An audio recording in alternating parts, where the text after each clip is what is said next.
We've read it in. Councilman Busco.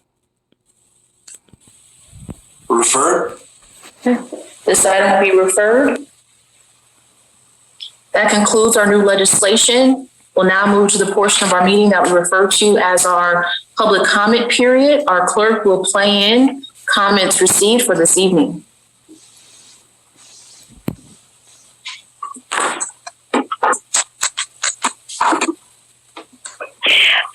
Yes, my name is Mary Donovan, D as in dog, O-N-O, V as in Victor, A as in Apple, N as in Nancy.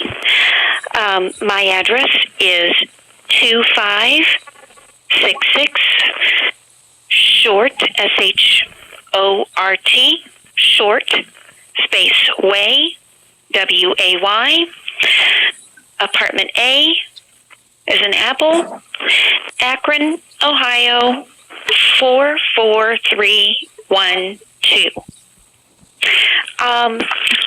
It came to my attention as I receive Facebook posts from a Facebook page for the community called the Houseless Movement, which I know, and from actually Serve the People Akron, a Facebook page called Serve the People Akron, and received an urgent update stating that houseless people in Akron are receiving bomb threats. And I myself received assistance from Sage Lewis to get the Section 8 apartment that I live in currently. Sage Lewis used to formerly be the head or director of the homeless charity and village at 15 Broad Street in Akron. He has since stepped down. However, he helped me find a different apartment when I had returned to Akron from New York looking for Section 8. I am originally from Akron, and it is unacceptable the way Akron treats its poor and just repeatedly tries to evict poor and low-income citizens who maybe they lose their job, no matter what happens to them. And they certainly do not need bomb threats, which I'm hearing about is happening to the homeless, as those people are helpless. They have nothing. And I have left a message with Community Legal Aid of Akron, as well as with Tri-County Independent Living Service, as there needs to be a collaborative workshop held jointly between the city, Tri-County Independent Living, and Community Legal Aid to solve the homeless crisis. We need to do more as a city to deal with what I call the 4 types of tenants, because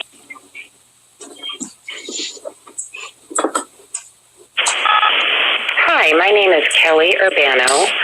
My husband, Larry O'Neill, and I live at 686 Ardley Drive in Akron, 44303, along with our daughter, who's a freshman at Akron Early College High School. Rich Tversky is our councilman, Ward 1. He does an excellent job, and he and his family have been on our minds, and we're hoping that he's going to be well. The reason for my call is to express my optimism for the possibility of Akron selling the Merriman Valley property to the conservation group rather than to the developer. I was happy to read that. I do appreciate the mayor's efforts, major efforts, and the city's efforts to boost population in Akron and to spur the economic development around here. But the plan to build high-end homes where buyers would not have to pay any property taxes for 15 years is just not palatable, in my view.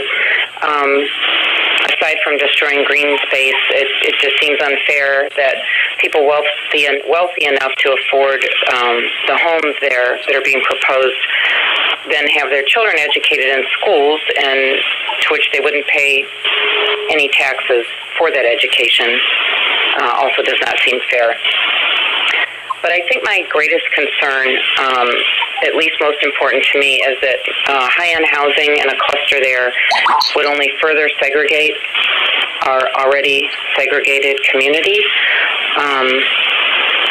both racially and socioeconomically. It would just add another neighborhood to Akron that was composed exclusively of high earners. So I think our awareness of redlining and the lasting effects redlining has had in Akron should really impact the decisions made on community development, particularly as it pertains to housing. So thank you for the opportunity to speak to council. I appreciate it.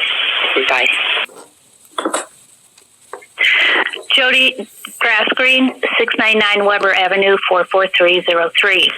The environment isn't a Ward 1 issue or a Kenmore issue or even just an Akron issue. The waterfowl that visit Summit Lake every year don't know who represents them on city or county council. Neither do the tropical warblers down at Firestone Park.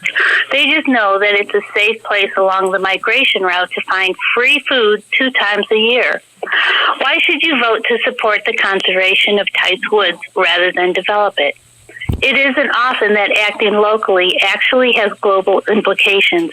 Between the initiatives of the Biden administration and the 30 times 30 movement, science is again showing us that there is a way to curb the effects of climate change if each of us act accordingly. You all have that opportunity. The 30 by 30 movement is a science-based conservation movement that says that conserving 30% of the planet's land and 30% of its water is required to protect 75% of Earth's species. That's because carbon, the source of climate change, is stored in plants and soil. If we conserve green space, like the 45 acres of Tice Woods, we are cleaning the air. Trees are carbon sponges and allowing the water to be filtered and retained. Republican Congressman Ralph Regula from Stark County and Democratic Congressman John Seiberling of Akron worked together to create the Cuyahoga Valley National Recreation Area, which later became the CVNP. Why would a Republican congressman from another county care about a park in Summit County in the jurisdiction of a Democratic congressman? That's a relevant question you might ask yourselves from each of the wards. Some people think because we have the park, our job is done, that the existence of the park is the plan, and we're done with that environmental stuff. That's like saying once your kids are in school, you don't have to tend to their education anymore. Speaking of education, schools across the city of Akron have become college and career academies.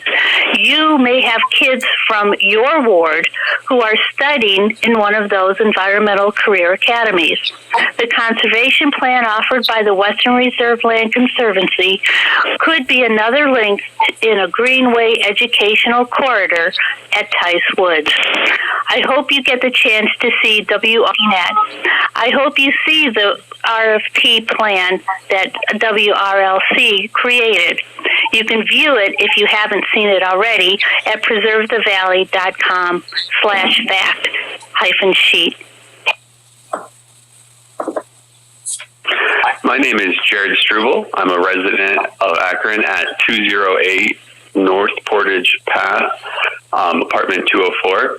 I just wanted to share my support for source of income protection and the pay to stay proposals. I've seen both of them have really positive impacts in other communities for both tenants and landowners, and I think that they would be a great help to our community here in Akron as well.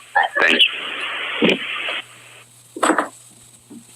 Hi, my name is Nick Casiopo, 41 Marshall Avenue, Akron, Ohio, obviously, Ward 1. Just wanted to address a few things.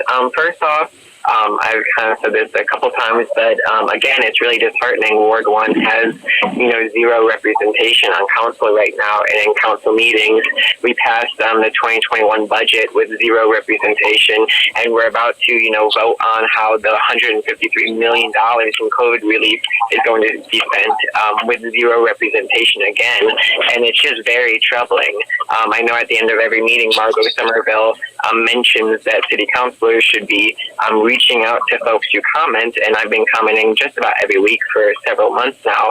And I know, Councilman Jeff Fusco says that he, speaks with Rich Swirsky, and that should be enough representation. But again, not a single city council person has ever reached out to me about my comments that I've given in. So again, I'm just asking, where is our representation?